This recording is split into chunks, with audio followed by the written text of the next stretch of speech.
Guys, welcome back to yet another video of MommyVerse. So in today's video I am going to talk about how you can make your kids eat by themselves, which is kind of a task in today's world.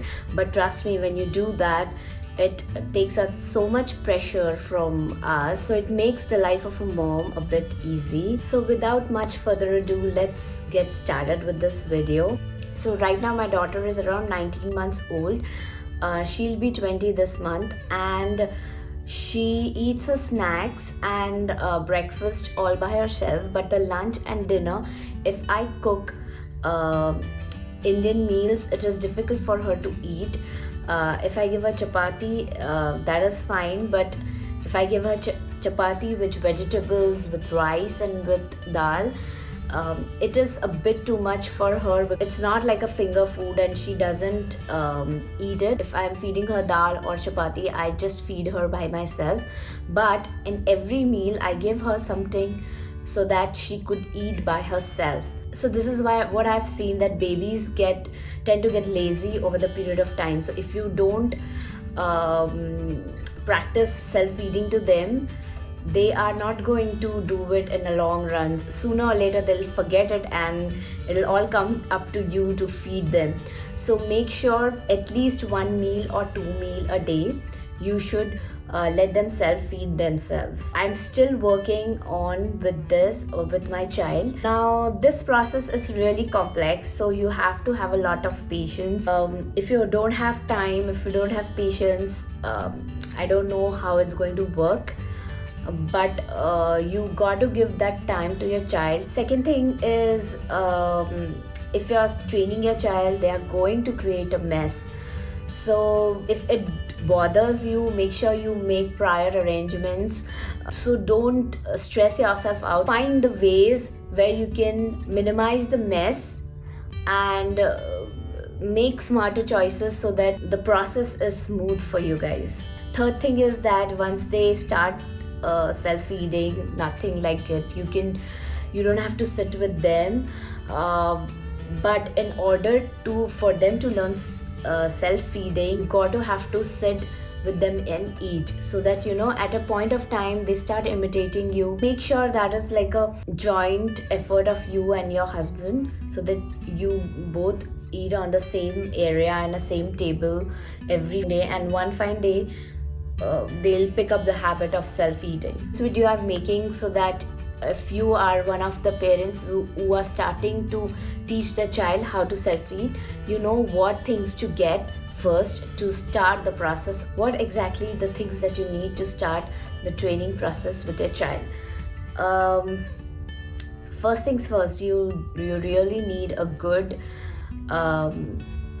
quality high chair.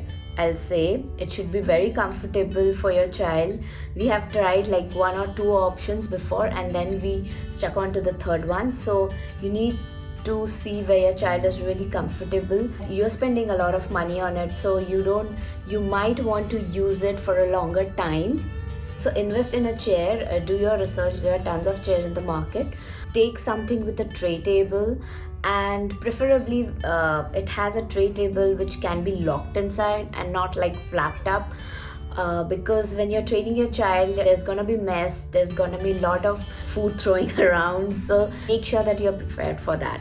Second thing that you need is protective mat. So what I took was, I got this from Amazon. It is kind of a mat that is laid down beneath the chair, and you can put the chair on that, and whenever your child eats, it's easy for your child, even if he or she throws foods here and there and there are accidents, the cleanup process is much easier. It doesn't take much time. You can just put that mat in the washing machine. Once you dust off all the food morsels from them, you can wipe it with a wet tissue, or it's quite easy to clean. It is like waterproof material, so it's quite easy that way to maintain. Invest in a good mat. You'll get so many options on Amazon, or I'll link down mine, so be sure to check that out. The thing that you need is plates. So make sure whatever plates you're choosing, make sure you don't choose steel plates or glass plates because of obvious reasons. But you need something that your child cannot throw away, because they tend to do that. Use those suction plates which are stuck onto the table of the high chair, so that even if he or she moves it, it's not going to budge. And you put in all the snacks there, and at least you'll have one less thing to worry about. Next thing is again the cups. So in the similar fashion of the plates, try to get those suction cups where it's easy to put on the cups on the tray table, so that they are immovable and the child cannot throw the invert the cup all over on the tray table. They both worked really fine. The good thing about these products are they all go in dishwasher and they are great. So make sure you buy, if you're living in the US, if putting in the dishwasher is much easier, so make sure you buy items that are dishwasher friendly, so that there's one less work for you. Coming on to the next part, I've started training with spoon and fork to my child. My girl is trying to eat with the fork, so this is the fork that I have used for her, and I'm still using for her. Here and there when I'm feeding her yogurt or fruits, just encourage her to use the fork. I have to sit there and direct her a little bit.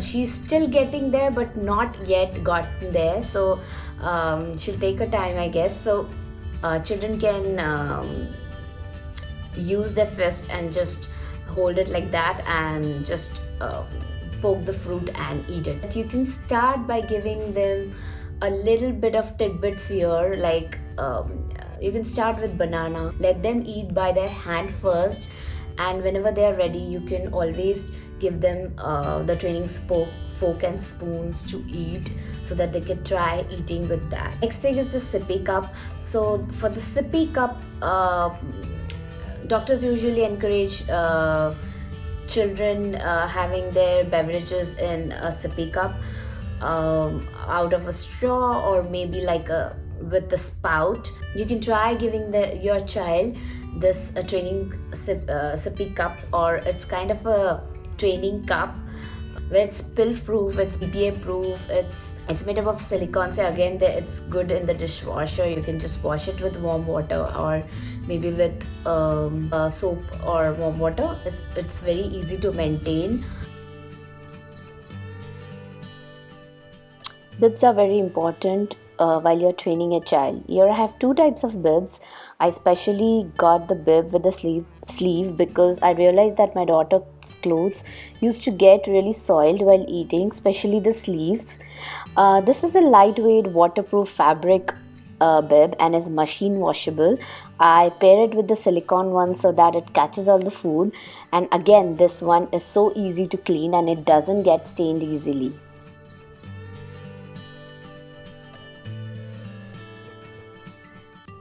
Also, a couple of things I want to share.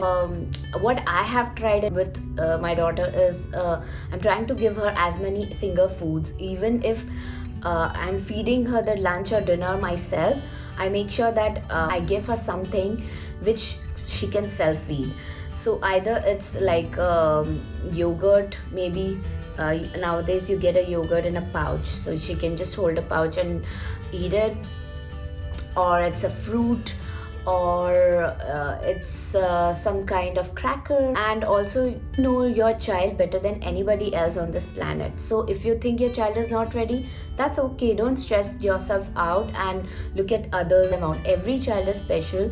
They'll take their own time, but eventually they'll get there. So don't worry about it too much.